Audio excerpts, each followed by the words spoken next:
श्रीमद्भागवत गीता की जय। आप श्रीमद्भागवत गीता के महत्व को श्रवण कर रहे हैं। भगवान विष्णु ने माता लक्ष्मी जी को बताया कि पार्वती जी ने जिस प्रकार माँ भगवती पार्वती को श्रीमद्भागवत गीता के महत्व को श्रवण कराया था, सो मैं आपको श्रवण कराऊंगा। ध्यान मग्न होकर के सुनिए। भगवान विष्णु कहते हैं, हे देवी, महादेव जी पार्वती से कहते हैं, हे पार्वती, दक्षिण दिशा में कोल्हापुर नामक एक नगर है जो सब प्रकार के सुखों का आधार, सिद्ध महात्माओं का निवास स्थान तथा सिद्ध प्राप्ति का क्षेत्र है। वहाँ पर सिद्धियाँ प्राप्त होती हैं। वह पराशक्ति भगवती लक्ष्मी का प्रधान पीठ है। संपूर्ण देवता उसका सेवन करते हैं, वहाँ पर निवास करते हैं। वह पुराण प्रसिद्ध तीर्थ भोग और मोक्ष को देने वाला है। वहाँ करोड़ों तीर्थ हैं और करोड़ों शिवलिंग हैं। रुद्र गया भी वहीं पर है। वहाँ विशाल नगर लोगों में बहुत विख्यात है। एक दिन कोई युवक पुरुष उस नगर में आया। वह कहीं का राजकुमार था। उसके शरीर का रंग गोरा था, नेत्र बड़े ही सुंदर थे, गिरीवानी गर्दन शंख के समान थी, कंधे मोटे मोटे थे, छाती चौड़ी थी और भुजाएं बड़ी बड़ी थी। नगर में प्रवेश करके सब और महलों की शोभा को देखता हुआ वह देवेश्वरी महालक्ष्मी के दर्शन के लिए उत्कंठित हो गया। मणिकंठ तीर्थ में गया। वहाँ पर उसने उसका दर्शन किया और वहाँ स्नान करके उसने अपने पितरों का तर्पण किया।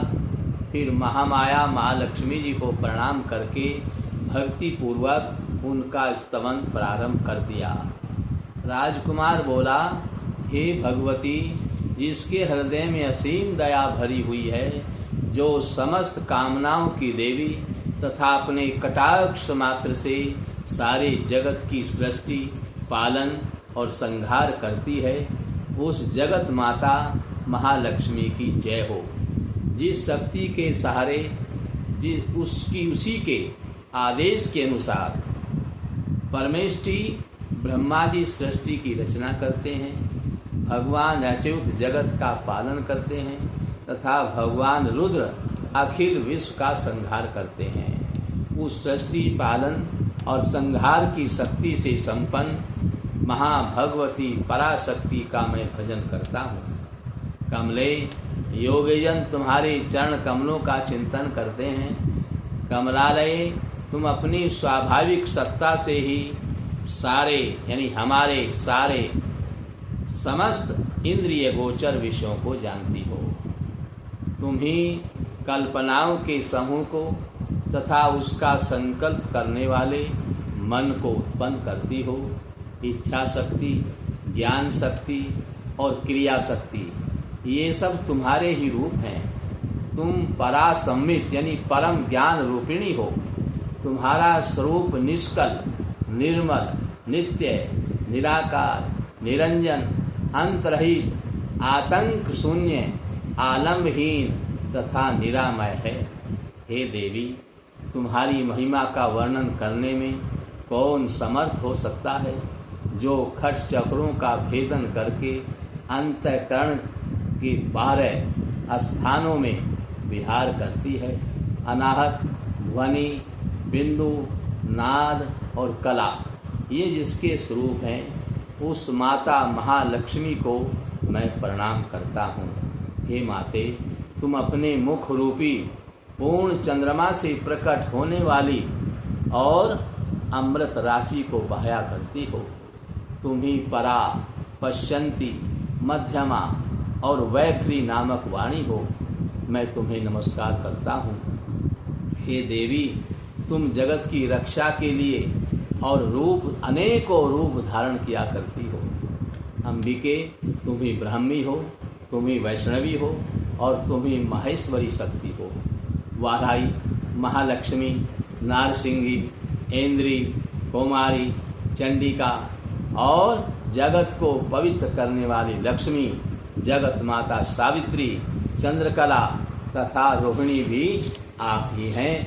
आपके अलावा इस जगत में कुछ भी नहीं है। आप कण कण में विराजमान रहती हो। हे परमेश्वरी, तुम भक्तों का मनोरथ पूर्ण करने के लिए कल्पलता के समान हो, मुझ पर प्रसन्न हो जाओ। उसके इस प्रकार स्तुति करने पर महाभगवती महालक्ष्मी अपना साक्षात स्वरूप धारण करके बोली, राजकुमार, मैं तुमसे बहुत प्रसन्न हूँ। तुम कोई उत्तम जो लगे तुम्हें वो ऐसा वर मांग लो। राजकुमार बोला, माँ, मेरे पिता राजा बृहद्रथ अश्वमेध नामक महान यज्ञ का अनुष्ठान कर रहे थे। वे दैव योग से रोगग्रस्त होकर स्वर्गगामी हो गए हैं। इसी बीच में यूप में बंधे हुए मेरे यज्ञ संबंधी घोड़े को, जो समूची पृथ्वी की परिक्रमा करके लौटा था, किसी ने रात्रि में बंधन काटकर कहीं अन्यत्र पहुंचा दिया है। उसकी खोज में मैंने लोगों को भेजा था, किंतु वे कहीं भी उसका पता न लगा करके जब खाली हाथ लौट आए हैं, तब मैं सब ऋत्विजों से आज्ञा लेकर तुम्हारी शरण में आया हूँ। देवी, यदि तुम मुझ पर प्रसन्न हो तो मेरे यज्ञ का घोड़ा मुझे मिल जाए, जिससे यज्ञ पूर्ण हो सके। तभी मैं अपने पिता महाराज का ऋण उतार पाऊंगा। शरणागतों पर दया करने वाली जगत जननी महालक्ष्मी, जिससे मेरा यज्ञ पूर्ण हो, वह उपाय करो। माँ भगवती लक्ष्मी ने कहा, राजकुमार, मेरे मंदिर के दरवाजे पर एक ब्राह्मण रहते हैं, जो लोगों में सिद्ध समाधि के नाम से विख्यात हैं। वे मेरी आज्ञा से तुम्हारा सब काम पूरा कर देंगे। महालक्ष्मी के इस प्रकार कहने पर राजकुमार उस स्थान पर आए जहाँ सिद्ध समाधि रहते थे। उनके चरणों में प्रणाम करके राजकुमार चुपचाप हाथ जोड़ करके खड़े हो गए। तब ब्राह्मण ने कहा, तुम्हें माताजी ने यहाँ भेजा है। अच्छा देखो, अब मैं तुम्हारा सारा अभिष्ट कार्य सिद्ध करता हूँ। यूँ कहकर वह मंत्रवेत्ता ब्राह्मण ने सब देवताओं को वहीं पर बुलाया। राजकुमार ने देखा, उस समय सब देवता हाथ जोड़े थर थर कांपते हुए वहाँ उपस्थित हो गए हैं। तब उन श्रेष्ठ ब्राह्मण ने समस्त देवताओं से कहा, उनसे कहा कि हे देवगण, इस राजकुमार का घोड़ा जो यज्ञ के लिए निश्चित हो चुका था, रात में देवराज इंद्र ने चुराकर अन्यत्र पहुंचा दिया है। उसे शीघ्र लेकर के आओ। तब देवताओं ने मुनि के कहने से यज्ञ का घोड़ा ला करके दे दिया। इसके बाद उन्होंने उन्हें जाने की आज्ञा दी। देवताओं का आकर्षण देखकर तथा खोए हुए यश को पाकर राजकुमार ने मुनि के चरणों में प्रणाम करके कहा, महर्षि, आपके सामर्थ्य बड़ा आश्चर्यजनक है। आप ही ऐसा कार्य कर सकते हैं, दूसरा कोई नहीं। ब्राह्मण, मेरी प्रार्थना सुनिए। मेरे पिता राजा बृहद्रथ अश्वमेध यज्ञ का अनुष्ठान करके प्रारंभ करके, अभी किया नहीं था, प्रारंभ करे किया हुआ था, चल रहा था, बोले अनुष्ठान को प्रारंभ करके दैव योग से मृत्यु को प्राप्त हो गए हैं। अभी तक उनका शरीर तपाए हुए लोहे में सुखाकर, यानी तपाए हुए तेल में सुखा करके मैंने रख छोड़ा है। साधु श्रेष्ठ, आप उन्हें पुनः जीवित कर दीजिए। यह सुनकर महामुनि ब्राह्मण ने कुछ थोड़ा सा मुस्कुरा करके कहा, चलो, जहाँ यज्ञ मंडप है उसमें तुम्हारे पिता मौजूद हैं, वहीं चले।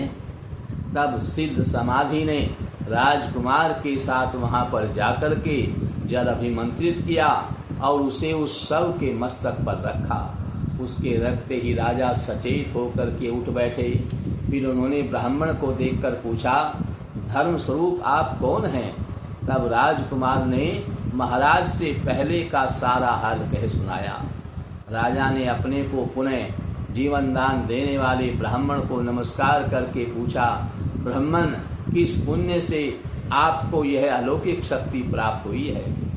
उनके इस प्रकार कहने पर ब्राह्मण ने मधुर वाणी में कहा, राजन, मैं प्रतिदिन आलस्य रहित होकर गीता के 12वें अध्याय का पाठ करता हूँ, उस अध्याय का जप करता हूँ, उसी से मुझे यह शक्ति मिली है जिससे तुम्हें जीवन प्राप्त हुआ है। यह सुनकर ब्राह्मणों सहित राजा ने उन ब्रह्म ऋषि से गीता के 12वें अध्याय का अध्ययन किया। उसके महात्म्य से उन सब की सद्गति हो गई। दूसरे दूसरे जीव भी जो उसके पाठ से परम मोक्ष को प्राप्त हो चुके हैं। इस प्रकार से यह गीता का 12वां अध्याय समस्त पापों का नाश करने वाला है और दूसरों को भी आनंद देने वाला है, सुख प्रदान करने वाला है।